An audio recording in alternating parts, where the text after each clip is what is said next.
The 6th chapter of the book of Joshua. Somebody made me a promise when I came in this afternoon. If I wouldn't fall asleep, they wouldn't fall asleep. When I was in school, we were studying the book of 2 Timothy, one of our teachers, and we didn't have the kind of facilities that you're blessed with here at the School of Preaching at Memphis. We sat at a long table. It's sort of like some of those fellowship tables, just a long table. There were, if I remember correctly, there were 18 in our class, so that'd be about 9 down either side.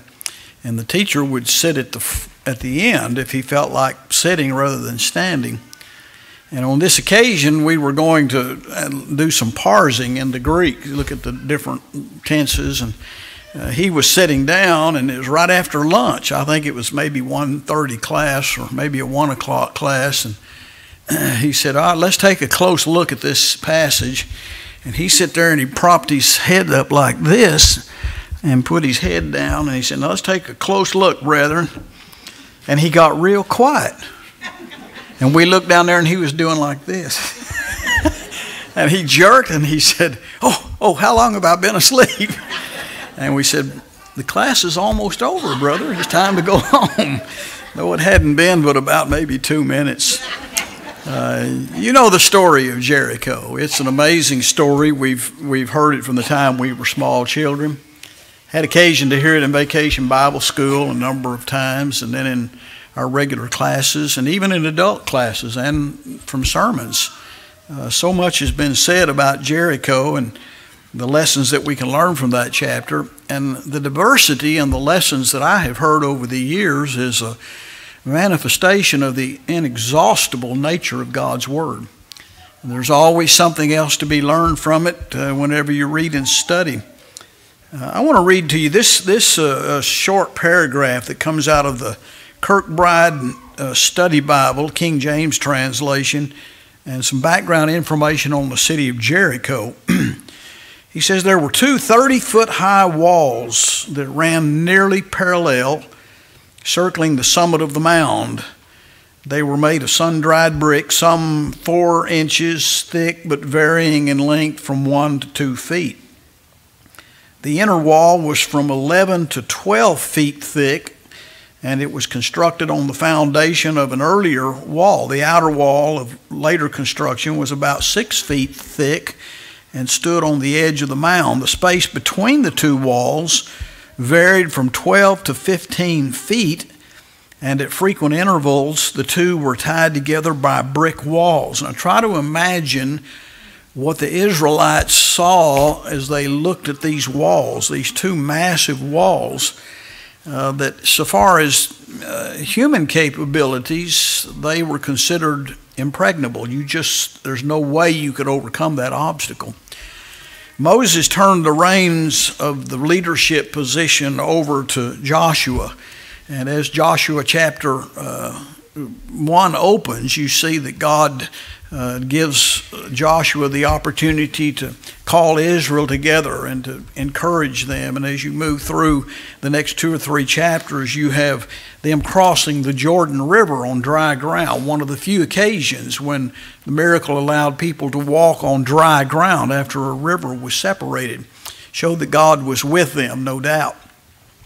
And if you were in that camp and among those fighting men on that particular occasion and you cross the Jordan River, what you see in front of you is the city of Jericho. And so far as conquering the land, that was an obstacle. That was a real obstacle. You couldn't go around it. You could not ignore it because of its strategic location. It had to be conquered. You couldn't go under it. You couldn't go over it. For all practical purposes, from a human standpoint, it presented a mighty challenge to God's people, did it not? And so I'm going to look at this story of Jericho from the standpoint of overcoming obstacles and how God has provided you and I the means to, in fact, face the obstacles in our life and take advantage of His strength that's made available to us. And even though the story in itself is quite interesting, if we don't grasp the lessons out of the biblical stories, out of the inspired accounts, I think we fail to appreciate the value of those records being given for us, because they were written for our example, for our admonition. And I pity the poor soul who looks at the Old Testament stories as nothing more than that, just a story for entertainment, because there's so much to be learned from the record that's there. I'm going to give you 3 short points this afternoon. It's not going to be a long lesson, so you can go home and take a nap when we get through. But I hope you'll listen very carefully and then take the lessons and make a diligent effort to apply this to your life, because these are points that I think will help all of us in our Christian living. Number 1, I learned when I read the story of Jericho and the conquering of Jericho that the unknown becomes known through communication. The unknown becomes known through communication. If you take a military operation, the success of a military operation depends to a large extent on the communication between the front line and wherever it is that the generals and the captains might find themselves to be positioned, where they can sort of oversee everything. And yet, in the process of that, what they're doing is they're communicating with the fighting army. And the unknown, how are we going to accomplish something, becomes known when communication sets in.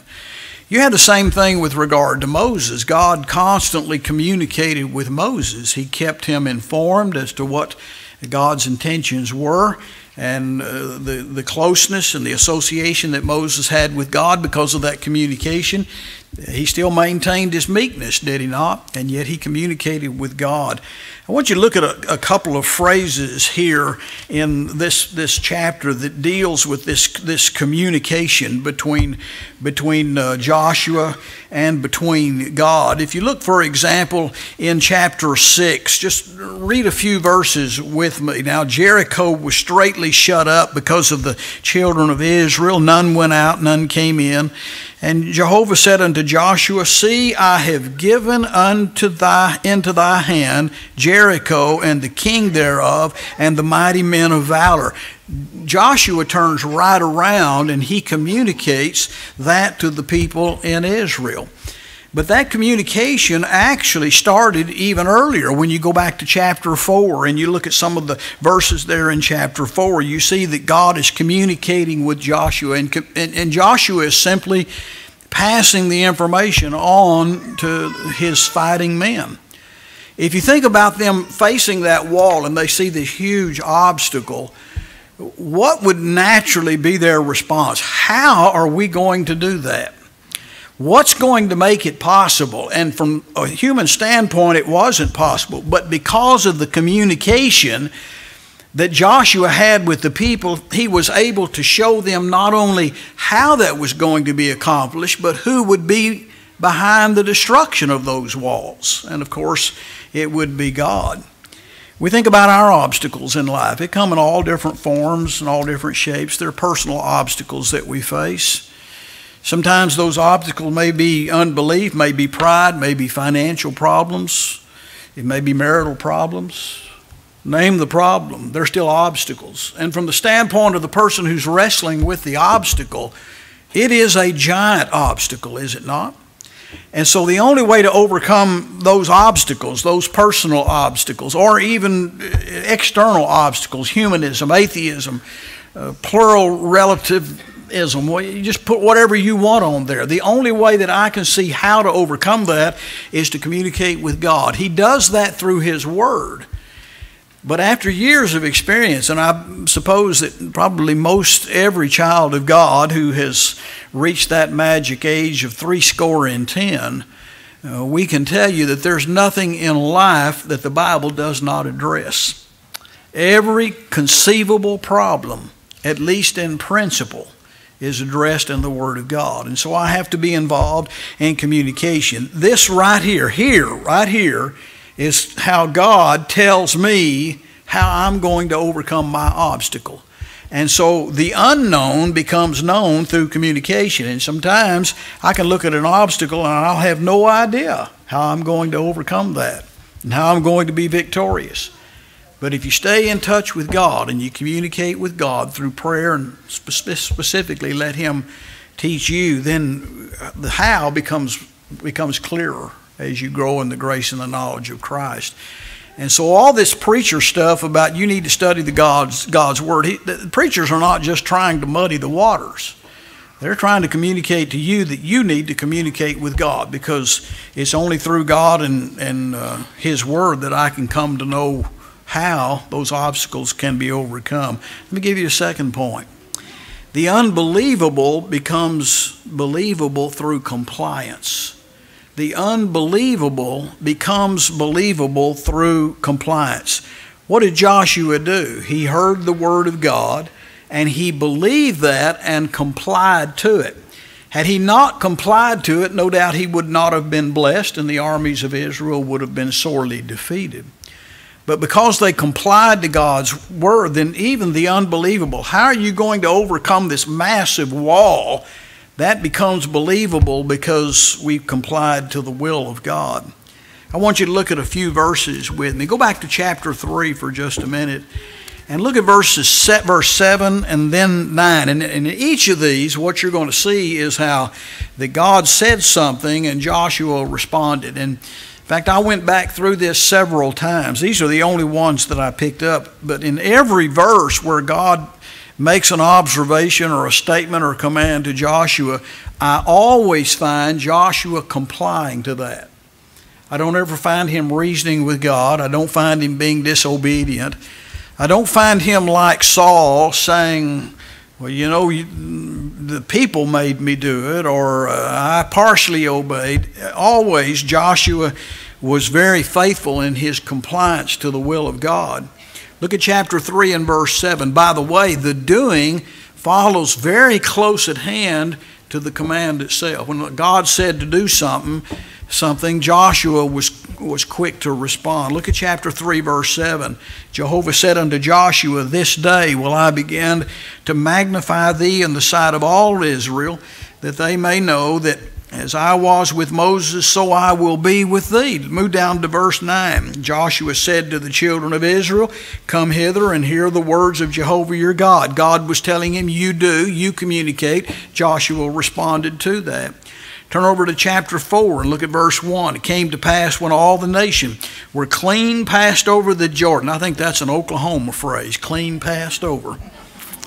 Well, it simply means they were completely, it had been finished. When they were clean passed over the Jordan, that Jehovah spake unto Joshua, saying, take you 12 men out of the people of every tribe of man, and command ye them, saying, take you hence out of the midst of the Jordan, and out of the place where the priest's feet stood firm, 12 stones, and carry them over with you.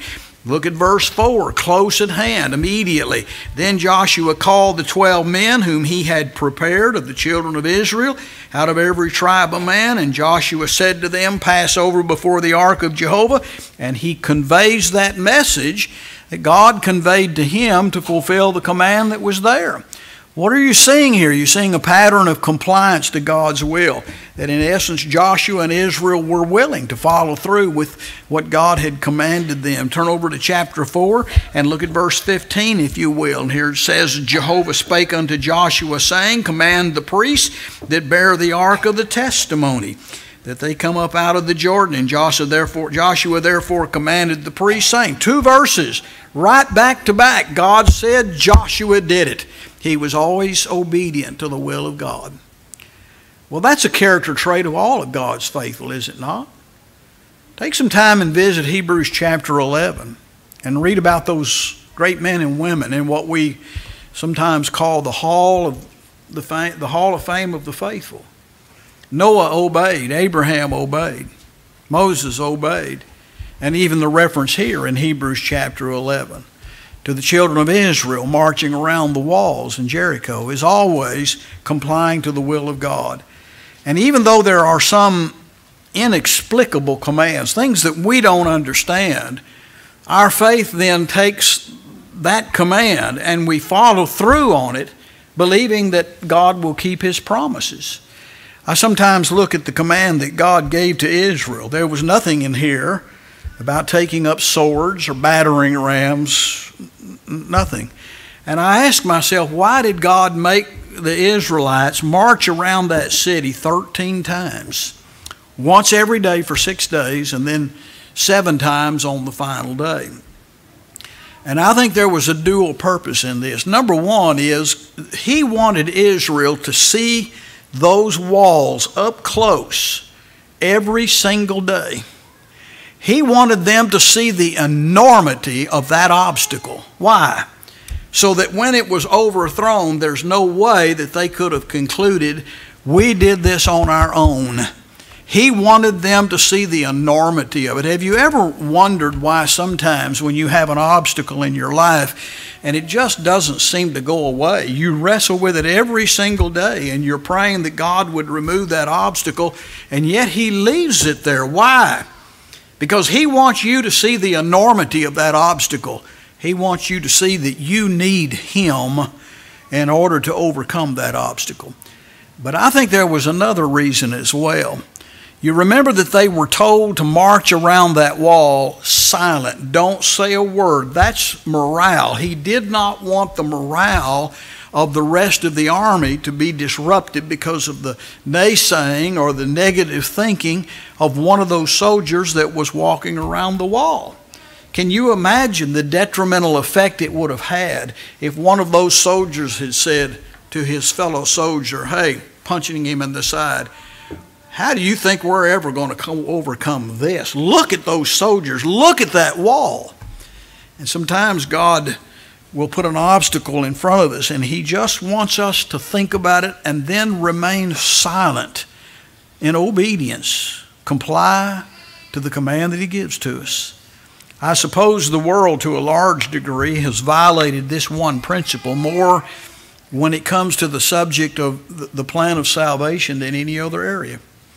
How many times have you heard people say when they listen to the command to be baptized and they reason somehow, well, how does physical water deal with spiritual sin? And you've heard the arguments. They're so numerous, time wouldn't allow us to go through all of these. But it's simply the fact that you have some, they don't believe it and they won't comply to it. I'll close this point with this observation from Paul when he wrote to the Romans in Romans chapter 12. He said, I beseech you therefore, brethren, by the mercies of God, to present your bodies a living sacrifice, wholly acceptable to God, which is your spiritual service. And be not conformed to this world, but be ye transformed. Now there's the command. I have to go about being transformed. Be not conformed to this world, but be ye transformed by the renewing of your mind, that you may do what? Have you ever paid attention to the last part of that verse? That you may prove what is the good and acceptable and perfect will of God. What's he saying to me? When there are obstacles in my life, I comply to God's will. And when I do that, then the impossible becomes possible. And the more of those occasions when I see things that I never dreamed God would be able to do in my life, as I see more and more of those, I began to understand that God's possibility, or maybe I should put it this way, my impossibility is always God's possibility. He can do it if I have faith and I comply to His will. Let me give you one last point. The impossible becomes possible through compliance. The impossible becomes possible through compliance. When I give in, I'll see the walls come tumbling down. When I trust in God to do those things that God demands that I do. And you see, the walls are not really the problem. I'm the problem. You're the problem. Because any wall that's out there, any obstacle that comes our way, God simply says, I can overcome that. And the challenge is this: to walk by faith instead of by sight. I don't know how many business meetings I have sat in with men in the various congregations I've worked in. Sometimes when we didn't have elders, that's all we had were business meetings. And I was always amazed at the negative approach that people took. We'd never done it this way before. We don't have enough money to do this. This is too large an obstacle. This is too big a task for us. And sometimes I would present a challenge. Let's think big. Let's quit thinking small. And let's think big. I presented a challenge several years ago in a city in which I was working, which I said, why don't we get with the other congregations and let's have a city-wide gospel meeting, not just for 3 days. Let's have it for at least 3 weeks. Let's preach the gospel every night. Not only that, let's preach it in the morning and in the afternoon. And all the congregations, faithful congregations, cooperating, that we can make a massive impact upon that city. It never got off the starting block. Why? Because people could see that it cost too much, or it was too massive of an effort, or maybe we just wouldn't get results. We failed to have the vision that God wanted us to have. We have to be a people who walk by faith and not by sight. And I suppose that one of the greatest challenges, so often we fall short on this, is a really very simple command. Seek ye first the kingdom of God and His righteousness, and all these things will be added to you. I've even had a deacon in the Lord's church tell me when we were studying that passage that if you will comply to God's will, He will see to it that you have the food and the covering and the clothing that you need if you'll put Him first.